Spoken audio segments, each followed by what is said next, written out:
Hey, what's up guys? Welcome back to the channel. Hope you're all having a great day, and you guessed it from the thumbnail, why I am afraid to modify, and build my 2019 Mustang GT. And no, it's not because I'm afraid things are gonna break. Let's just go ahead and clear the air. So there's only one real way to explain this, and this, of course, we're gonna take the car for a ride, and I'm gonna talk to you guys about some of my favorite things about the vehicle and some stuff that I think needs to be improved on. But no, I am not afraid that this car is gonna break. That's not what this video is about. Sorry about it. This is gonna be simply praising the vehicle, if you will. And there is a lot to be excited about. This is a fully loaded 2019 Mustang GT. You guys know that. And if you're new to the channel, definitely like the video. I do appreciate it. Give me some feedback, and then subscribe. Turn the notification bell on so you don't miss any of the upcoming videos. So without further ado, let's go ahead and dive into the video. All right, so before we take off on the road, I want to basically highlight what I like inside of the interior. You guys know that I have the 401A option. I have the B&O audio system that's new for 2019, and I do have the Recaro seats. So I like all of that.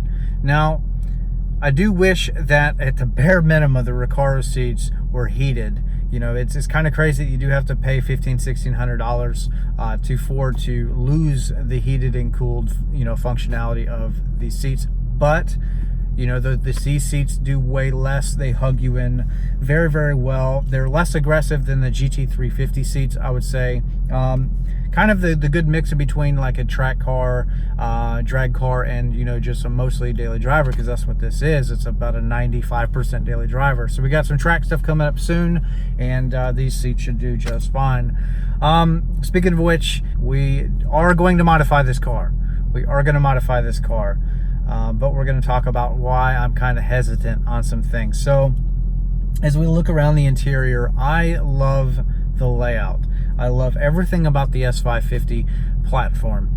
I love the dash, the way it's that engine turned aluminum look, all the metal, the steering wheel, everything is, if you option one of these Mustangs out to its fullest, it is a very, very high class luxury vehicle.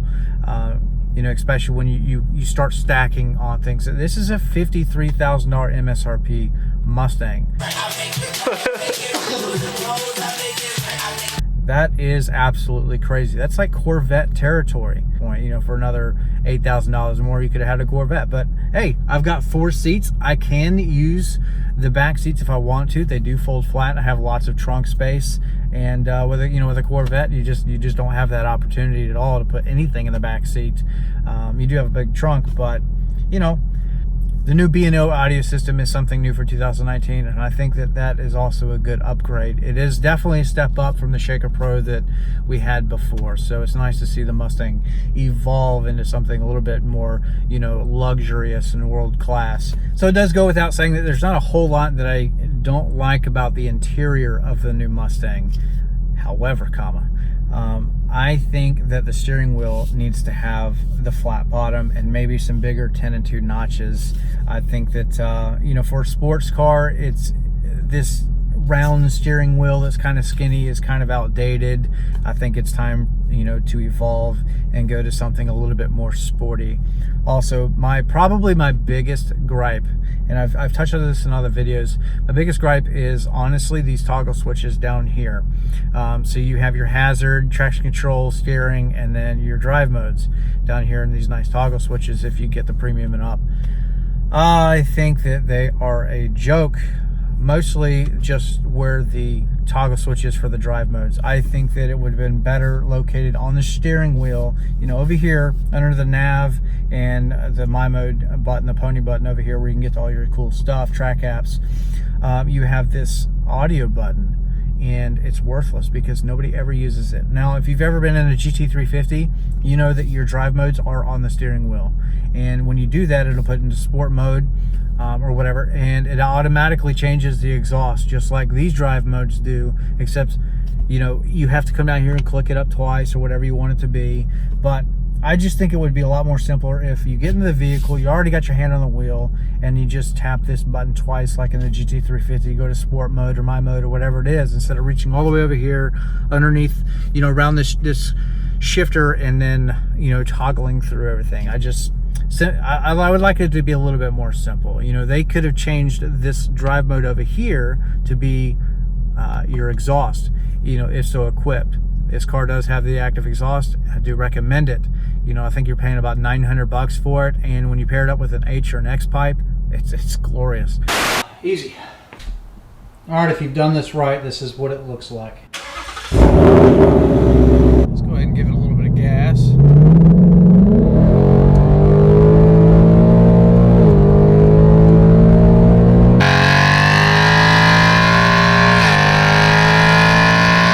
Like, I don't even want to buy an aftermarket catback for this car because it sounds so good. But I think that they should have just relocated the drive modes to the steering wheel, and then maybe changed this drive mode down here on the toggle to just an exhaust mode. So you could be a normal and then flip it up, you know, to the exhaust that you want, just like a GT350. I figured that they would have learned from that. They did not, but we'll see what the S650, the next chassis, brings to us. All right, we are off. Right, so I'm in actual normal mode right now, and I've got the exhaust in quiet, and it is very, very quiet. So that is a nice thing to have with the active exhaust, is you don't have to be loud all of the time. You know, sometimes it can get old, especially as we age and we get older. You know, maybe it's just me. I'm 33, and you know, sometimes I just want the car to shut up, but I don't want to lose performance. So this gives you that best of both worlds. But we're just going to drive in normal mode and just talk for a minute. So I will tell you that one of my favorite things that honestly I think it's a big selling point for the 18 and 19 Mustang refresh is the 10-speed automatic. And you guys are going to hear that and be like, oh my God, he can't shift gears. I can shift gears all I want. I've driven, let's see, I've owned about like 8 Mustangs, and they've all been stick shift. This is my first automatic Mustang, and I'm loving it.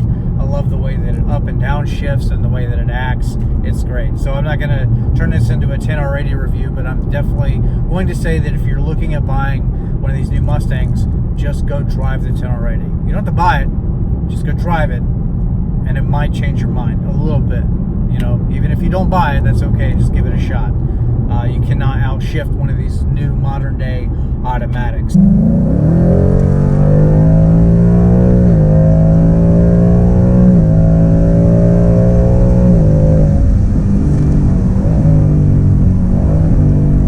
mean, they are dynamite awesome, especially on the track. They're bulletproof. They've been holding up very, very well.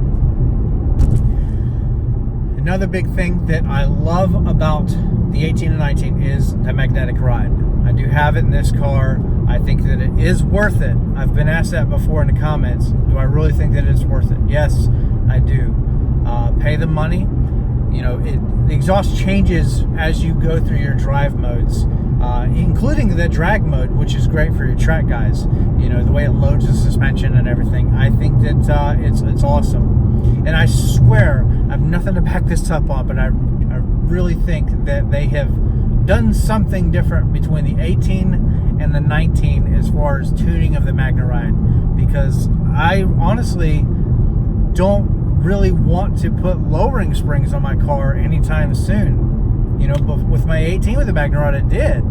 You know, I did the 4 performance springs, but with this one, I actually kind of like it the way it is. So, am I afraid to mod it in that regards? Yeah, it's gonna take me some time before I actually bring up the courage to do some lowering springs. I just don't mind the way that it rides. I hate that it sits so high, but it's comfortable. Now, as far as the rest of the suspension, we will be modifying that a little bit, and I think that it is necessary, especially like wheel hop.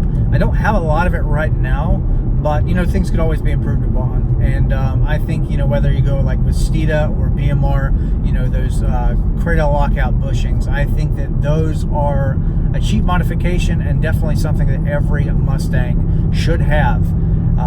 You know, they don't add any NVH at all, and they only improve the ride as far as, you know, traction, wheel hop and all of that. So we will be doing that absolutely 100%. The way that Ford redesigned the active exhaust mufflers themselves, they are different than the standard, and they do sound really good. However, I do wish that they would have improved upon the exhaust tips. They look like hot garbage. Why didn't they make them bigger, or, you know, a different walling of the actual tip itself? You know, is a good try. They sound good, but they don't look good. So I don't know if I can modify that in any way, but it is what it is. I don't really want to replace them. Maybe just the tips. We'll see. So what about the engine? Well, yes, we are going to do something. I may do, I don't know yet, honestly. You know, if we're being real, I'm not really sure what direction I want this build to go with. Yeah, everybody's telling me, hey Xander, do twin turbos, or do this or that. I've ruled out Whipple. I like the streetability of this car. I do not want this car to turn into, and I'm sorry you guys are going to hear this, and it might, you know, hurt some of your feelings, but at the end of the day, it's my car, and I do not want it to turn into a full drag build. I daily drive this car hard, but this is a $50,000 car, and I want to keep it, you know, pretty nice as best I can. So we're going to do things to it. Obviously, we're going to make it louder, we're going to make it faster, but I don't really have any intentions of like gutting my interior and, you know, doing some of these hard bushings and stuff like that. I don't want to lose the refinement of the 2019 Mustang and what it's got, because I love it the way that it is. It's such a nice, comfortable, great place to be. Everything is very high quality, all the leathers, everything like that. I just don't want to tear it up, not anytime soon. We've had this car for what, 3 months? You know, so it's way too early for that. Will that come in the future? We'll see. But also, we may look into buying like a project car that we just gut that thing and then roll cage it and turn it into something fierce. We'll see. We'll see what happens with this channel and how it progresses. But as of right now, I like the interior the way it is. There's a couple issues though with the interior. I do have a couple of rattles on the passenger side that I can't seem to isolate and get rid of. But you know, we're working with Ford on that, and it is what it is. You know, it is a Ford Mustang at the end of the day, so I guess I'll get over it. But going back to the power adder thing, so I do want more power. I'm not going to say that I'm not going to modify the engine, because we are going to just tear that warranty card in half, throw it away, burn it, and all that. Eventually, this stuff takes time. I'm not, you know, money doesn't grow on trees, at least not for me. So the only way that that's going to happen is if you guys give this video a thumbs up, like, share, subscribe, all of that stuff. Help to pass it around, because with the channel, as the channel grows, the car will grow, if that makes any sense. So Vortec, ProCharger, twin turbo, yeah, maybe. We'll see. We'll see what the future brings for Project Carnage here. But as far as the you know, Helia makes a really great kit, the sleeper kit. I do have some questions about that though, because the filters are at the bottom of the car, it looks like, and they're open. So how is that going to work in, like, you know, when it's raining? Maybe you guys can school me up a little bit on that. The other thing is too, is it's affordable, like really affordable, and it makes a lot of power, but it's hidden. You know, this is not a grudge car. You know, if I spend, you know, $6,000 to $10,000 on a supercharger, I kind of would like to be able to show it off a little bit. So I don't know what we're gonna do. I know that if you do a Vortec on this car, and as an example, and pretty much its stock kit, you know, you got a low 10-second, you know, Mustang GT. That's very, very fast. That's awesome. You know, at about 700 horsepower. So I don't know. We shall see. Okay. So now what we got to do is put it in my mode. Here's the exhaust change. And we're going to give it a little gas.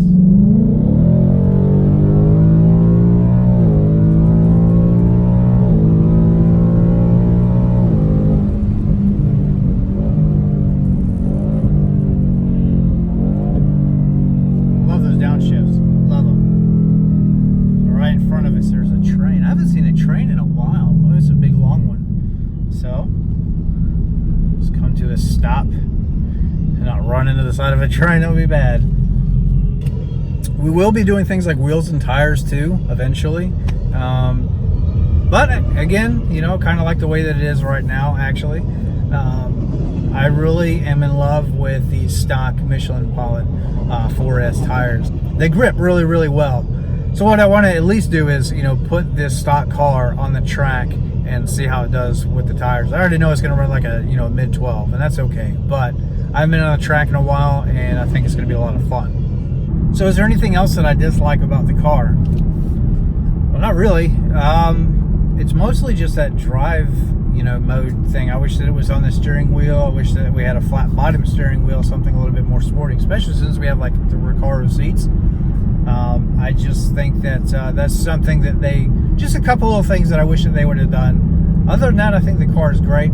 I do love the fact that, you know, we have a lot of visibility, and then over the hood, you know, for the 18, they redesigned the front end to slope down more, to give you a little bit more visibility, and I think that it works very, very well. It's definitely a nice view from right here in the cockpit, and I don't have to fight and look over or anything, you know. And I think one final thing that I'm afraid to change is some of the exterior. I talked about wheels, but you know, like this one has the performance package spoiler on the back of the trunk, and I think that it looks very, very good, very at home on this car. I don't want to change that at all. I have no intentions of doing that. I like the fact that you have that rear diffuser down there that's not color matched to the car like the 15 to 17 cars. I think it looks a lot better on the 18 and 19 Mustangs, and I'm in love with his red paint. This red paint, I swear. So when I drive around other Mustangs or I'm hanging out with other Mustangs, the red gets the attention. It does. The bright skittle colored cars, the reds and the greens and, you know, the bright colors always grab the attention. But on the red, on this Mustang, the 2018-2019 Mustang, I mean, it steals all of the attention. It's almost unfair. You know, it's very exotic looking. You know, the Mustang is becoming more sleek and less boxy, and I'm a big fan of that. I like that. I like that it's evolving into something more European-esque, I think, more sports car-like. You know, I like the evolution that the Ford Mustang is going. Now, will they come out with the S650 and it looks like hot garbage? Maybe. But I like this one. But as far as like the front end, I don't really plan on changing much of that either. You know, I thought heavily about like the Roush stuff, and I think that I'm just going to pass on that. I do like the RTR stuff, like the chin spoiler and, you know, those other little bumper inserts. I think that those look pretty cool. I may do something like that in the future, but I think that it does look plenty fine the way that it is as well. So you guys hearing this, I don't want you to get your hopes up like, you know, oh, Xander's not going to change anything on his car. It just became boring. No, we're going to modify the crap out of this. We really, really are. You just wait and see. It's just that I'm hesitant because I enjoy the car the way that it is so much. You know, I think that Ford did a bang-out job on the 1819 Mustang. I don't have any engine tick or anything like that going on, so, you know, that's good. We'll just knock on wood, and hopefully that doesn't happen. But that's going to pretty much do it for this video, guys. If you enjoyed it, you found it informative and fun, definitely, again, thumbs up, hit the like and subscribe button, and notification bell. And other than that, you guys stay safe on the roads, and I'll see you next time.